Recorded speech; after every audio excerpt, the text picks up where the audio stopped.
और परमात्मा ने आपको शिक्षा इसलिए नहीं दी पहले समय में, यह शिक्षा हमारी सबसे दुश्मन है। यदि हम शिक्षा प्राप्त करके परमात्मा की खोज नहीं करते हैं तो यह शिक्षा व्यर्थ है।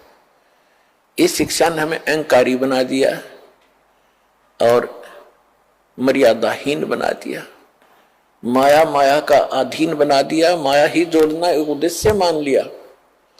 कोई भी बच्चा शिक्षा ग्रहण करने के लिए घर से चलता है, उसका उद्देश्य यही होता है, बड़ा अफसर बनूं, घनी कमाई करूं, 2 नंबर की घनी करूं। वो कौन सी ट्रेनिंग है जिसमें तनख्वाह से अतिरिक्त और मिलती है, रिश्वत घनी।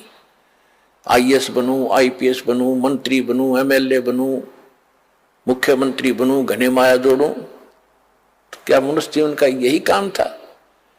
ये कार्य तो एक गोबर का भूंड करता है, गोबर का भूंड। अगर हमने यही काम के लिए मनुष्य जीवन पाया है तो गोबर का भूंड कैसा होता है? खेतों में पशु गोबर करते हैं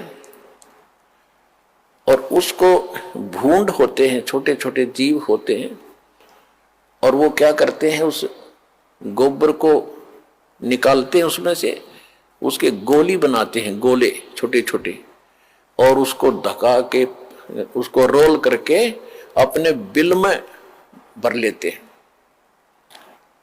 उस बिल को गहरा बनाते रहते हैं मिट्टी से खोद खोद के, और उसको गोबर को ठोक लेते हैं गरोले बना बना के, वो गोबर खाते हैं। तो वो व्यक्ति, वो प्राणी वही होते हैं जो मनुष्य जीवन में माया जोड़ जोड़ जोड़ जोड़ कर बैंक भर ले, कोठी बना दे, बंगले बना ले। फिर वो क्या करते हैं, वो हमने देखा है कई बार। हम क्योंकि दास का जन्म किसान परिवार में हुआ, खेतों में जाना पड़ता था, पाली भी गए कई बार पशुओं को साथ के साथ। तो वो दोनों पति पत्नी भूंड गोबर को इकट्ठा करते हैं, अच्छा मोटा गोला बनाकर उसका, और फिर उसको दोनों धका कर ले जाते हैं, एक आगे से एक पीछे से, और मंडे रहे इतने गोबर पूरा ना खत्म कर लें, कहीं और ना ले जा और कम पड़ जा। और कभी कभी भैंस या गाय के पैर के नीचे आके वो दोनों ही मर जाते थे, वो गोबर धरा धरा रह जाता, इकट्ठा करा करा बिल में। तो यदि हम मनुष्य जीवन पाकर भी इससे काम लगे हैं, ये मंत्रियों के आप सुनते हो कि क्या इनके कैसी लीलाएं आप सुन रहे हो, किसी पर इतने घोटाले का आरोप है, किसी ने इतने पैसे इकट्ठे कर लिए, और ऐसे ये मंत्री, मुख्यमंत्री, प्रधानमंत्री, कोई हेलीकॉप्टर के उससे दुर्घटना से मर गए, कोई बीमारी से, कोई किसी और हादसे में मारे गए। वो गोबर जो इकट्ठा कराया था सारे जीवन में, वो धन वो यहीं रह गया, कोई ना जाने कौन बरतेगा। और वो भाई की तरह गधा बनकर जिस जिस से वो पैसे ले रखे थे सबके पूरे करेगा, रोएगा असंग जन्मों तक।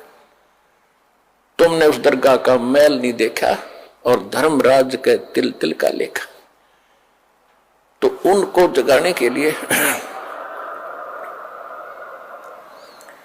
तो इसलिए परमात्मा यहां आकर के हमें जगाते हैं, समझाते हैं कि बोली आत्मा, यदि परमात्मा की भक्ति नहीं करते हो और बाकी तुम ये इसी काम लगे हुए हो, तो ये मनुष्य जीवन वाला काम नहीं कर रहे, गोबर के भूंड का काम कर रहे हो।